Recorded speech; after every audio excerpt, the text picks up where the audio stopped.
Inside the great hall, hundreds of candles burned in long golden rows from the chandeliers above. The room was full of color and voice and movement. Musicians played in the gallery and people danced on the floor below in shifting patterns like the inside of a kaleidoscope. Ladies in elaborate gowns moved through the crowd. Young men in fine coats stood in careful clusters near the walls. And somewhere in that room, Isolde knew, was Prince Dorian. She was not looking for him, particularly. She had not come to find a prince. She had come because she had a right to be there, and because the evening was beautiful, and because life had been very small for a very long time and she was 17 and she simply wanted, one night of being freely herself. She went and found a cup of the rose petal cordial and stood near the window that opened onto the palace garden, and she watched the dancing, and she smiled at the way the candlelight made everything look like a dream of itself. Prince Dorian had been performing since noon. He had greeted, conversed, danced the formal dances, laughed at the appropriate moments, and received the prepared introductions of what felt like every young woman in the kingdom of Avondale. He was not unkind about any of it. He had been raised to be gracious and he was genuinely so, but he was also exhausted in a particular way that came from spending hours in the company of people who were being someone else. Every smile he had been offered that day had been aimed at him like an arrow, careful, calculated, precisely angled. Every conversation had been constructed around what he was, rather than what he thought or felt or wondered about.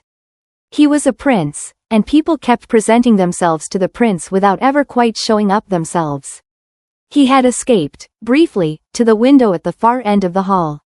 He had a cup of cordial and a view of the garden and a few minutes of not being looked at, and he was intending to make the most of all three. That was when he noticed the girl in the luminous blue dress. She was standing at the next window along, near enough that he could see her clearly, far enough that she clearly had not noticed him.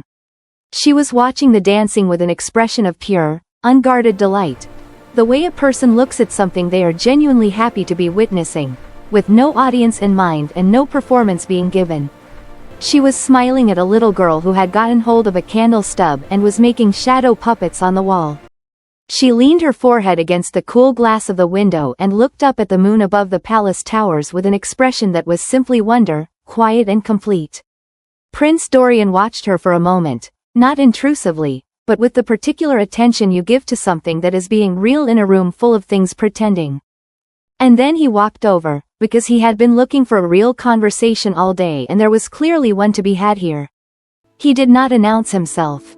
He said only, simply, that the moon was doing something particularly fine tonight, and asked if she had noticed.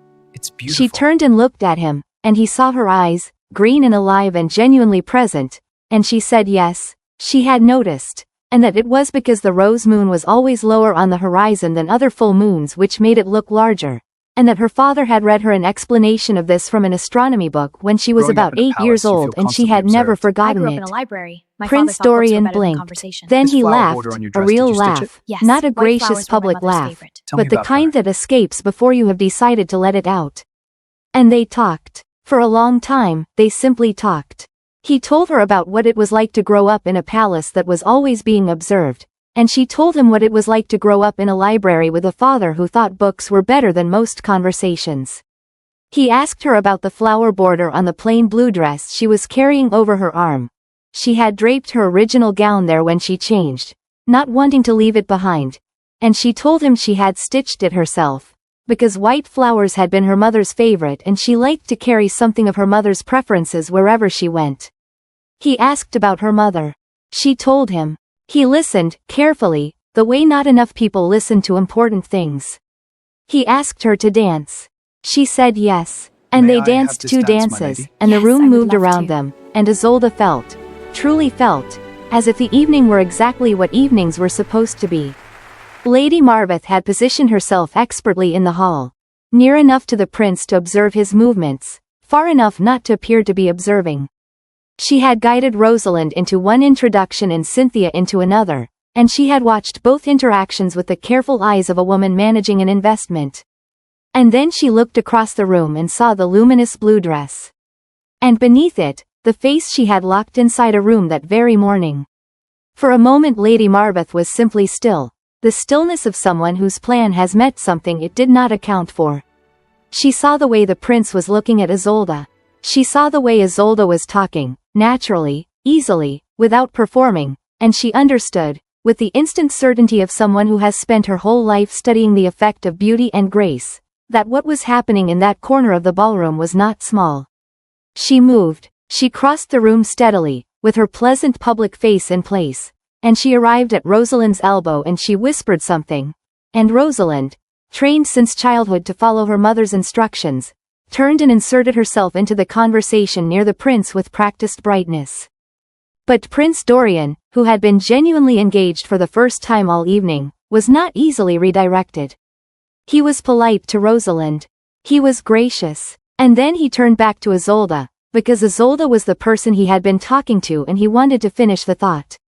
Lady Marveth watched this. Watched it twice, in fact, as she attempted the same approach with Cynthia and received the same polite, warm, redirected result. And then she stood very still in the middle of the rose-petal-strewn ballroom floor and made a new calculation. Steward, she walked toward the royal steward who was standing near the hall's entrance. She composed her face into the shape of reasonable concern. And she told him, in a low and carefully chosen voice, that the young woman in the blue dress dancing with the prince had come to the festival under false pretenses. That she was in fact a household servant from the estate of Lord Caspian, not a proper invited guest, and that the steward might want to be aware before any further formalities occurred. The steward nodded gravely and said he would look into the matter. Lady Marveth stepped back, folded her hands, and waited, with the patience of someone who has always preferred to win rather than to be right. Isolde heard none of this. She was dancing the third dance now, and the prince was telling her something about the constellations visible from the palace roof, and she was telling him about the cedar tree in her father's back garden where you could see clear to the Ember Hills on a cloudless night, and she was happy in the simple, complete way that does not need anything added to it. And then the great clock of the capital began to sound the hour of midnight. 1, 2, 3. Isolde remembered Marin's words. She stopped dancing. She looked up at the clock. She looked at the prince, who was looking at her with an expression of confusion. "Where are you going?" that expression said, and she said, quickly, that she was sorry, that she had to leave, that she had promised she would be home before midnight and she was not the sort of person who broke promises made to women who had given her dresses and freed her from locked rooms. She picked up her hem and walked, then ran, lightly, through the rose-petal-strewn corridor toward the palace gate. 7, 8, 9. In her hurry, she did not notice the white flower that had been tucked in her hair, Marin's white flower, until it fell loose and dropped on the palace steps. She did not stop to retrieve it. She could not. She ran through the gate and down the hill and found the beginning of the forest path by the moonlight, and she walked quickly, breathlessly, through the dark cathedral of old trees, and arrived home just as the last note of the great clock faded from the air. She let herself into the house. She slipped back into the plain blue dress with the white flower border and hung the luminous gown carefully in her wardrobe. She sat on her bed with Fig in her lap, breathing the deep, satisfied breath of someone who has had, against every obstacle, exactly the evening they needed. She did not know, then, that the prince had picked up the white flower from the step where it had fallen. She did not know that he had stood there for a long moment after she was gone, holding it, and then told his steward that whatever had been said about the girl in the blue dress could wait until morning, because he already knew everything he needed to know about her, and none of it was what anyone would have chosen to use against her. Lady Marveth returned home from the festival in a carriage full of tightly held silence. Rosalind and Cynthia, both experienced readers of their mother's silences, said nothing for the entire ride. At the house, Lady Marveth walked directly to Isolde's door, unlocked it, looked in at the empty room, and then at Isolde's sleeping form on the bed, back far too quickly, dressed in the plain blue dress. Fig curled beside her like a self-satisfied orange comma. She said nothing. She closed the door and went to bed. But Lady Marveth was still calculating. And she had not yet run out of moves. The following morning, she went to Lord Caspian. She sat across from him in the study and she told him, calmly, reasonably, with the voice she used for reasonable things, that Isolde had disobeyed the family and left the house unauthorized the night before, and that the servants had seen her on the forest path, and that it was a matter of the girl's safety and the family's reputation that firmer boundaries be set going forward. Lord Caspian looked up from his papers. He looked at his wife. He looked at her carefully, more carefully, perhaps, than he had in some time. And then he said, quietly, that he would speak with Isolde himself. He went to her room. He knocked. He sat down in the small chair by the window and he looked at his daughter in her plain blue dress with the white flower border, and he said, gently, that he had heard she left the house last night. And Isolde, who had spent 17 years watching her father choose not to look at difficult things, looked at him steadily and told him everything. About the locked room, about Lady Marveth taking the key from the hall cabinet and closing the door. About the way it had been building, small piece by small piece, for 2 years. About the bedroom moved and the chair moved and the servants redirected. She told him without anger, without drama, with only the clear, quiet honesty of someone who has been holding a true thing inside for too long and finally has the right moment to let it out. Lord Caspian was quiet for a long time. The kind of quiet that is not emptiness but the sound of a man rearranging everything he thought he knew into something more honest. He said he was sorry. He said he should have looked more carefully. He said it was not enough, what he was saying, and he knew it, but he meant it with everything he had. Isolde reached out and took her father's hand. She said that sorry was a beginning. And that beginnings, in her experience, were not nothing. 3 days after the festival, a royal messenger arrived at the gate of Lord Caspian's estate. He carried a letter sealed with the golden crest of the House of Aldenmore, and he asked to speak with the young woman of the house who was the daughter of Lord Caspian and his late wife Muriel. Lady Marveth, who answered the door, was very still for a moment. Then she composed herself and went to call Isolde. The letter was from Prince Dorian. It was not elaborate or formal. It said that he had found a white flower on the palace steps and had spent 3 days thinking about the person who had left it behind. It said that the thinking had been more interesting than any other thinking he had done in recent memory, and that he wondered if she would be willing to meet him again. Not at the palace, not as prince and guest, but as two people who had begun what seemed like it might be an important conversation and had not quite finished it. He signed it simply with his name. Isolde read it once. Then she smiled the smile that made people feel something good was about to happen, and she went to find her father and show him the letter. They met, as the letter suggested, informally, at the edge of the capital city, in a public garden with very good light and excellent rose bushes which Isolde immediately assessed for signs of aphid damage and found mostly healthy. They talked for 3 hours. They met again the following week. And the week after that. And gradually, the way important things grow when they are given honest soil and good light, something real took shape between them. It was not love announced in a ballroom or declared with dramatic gesture. It was quieter than that, and truer. It was the love of two people who had looked at each other clearly and found, in what they saw, something they wanted very much to keep looking at for a very long time. Lady Marveth, when she understood what was happening, made one final attempt. She went to the palace steward and made her case, that Isolde was unsuitable, that there were questions of character, that the prince deserved to know certain things. She was articulate and composed and she deployed every skill she had assembled over a lifetime of careful social navigation. The steward listened politely and brought the matter to the prince. Prince Dorian read the report. He set it down on his desk. He looked at it for a moment, and then he said something that would later be repeated, story by story, through the years of his reign.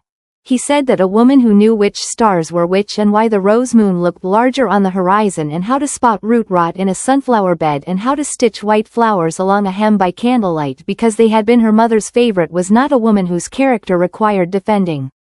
She was, he said, precisely the kind of person whose character defended itself. Lady Marveth's report was filed and not acted upon. She went home. She sat in the parlor. She looked at the carefully arranged ambitions she had built so thoroughly for so long, and she saw them for what they were. Structures built on the diminishment of someone else, and therefore structures without a real foundation. It took her longer than it should have to understand this. But she did, eventually, understand it. That was something, even if it was not enough, and even if it came too late to undo what it had done. Rosalind, for her part, was relieved. She had never particularly wanted to be a princess. She had wanted to please her mother, which is a different thing entirely, and a sadder one. She eventually went to study music at the academy in the capital, which she had always wanted and had never been permitted to say so. Cynthia opened a small dress shop, which she ran with great energy and genuine satisfaction, and which became known throughout Avondale for its particularly beautiful embroidery work.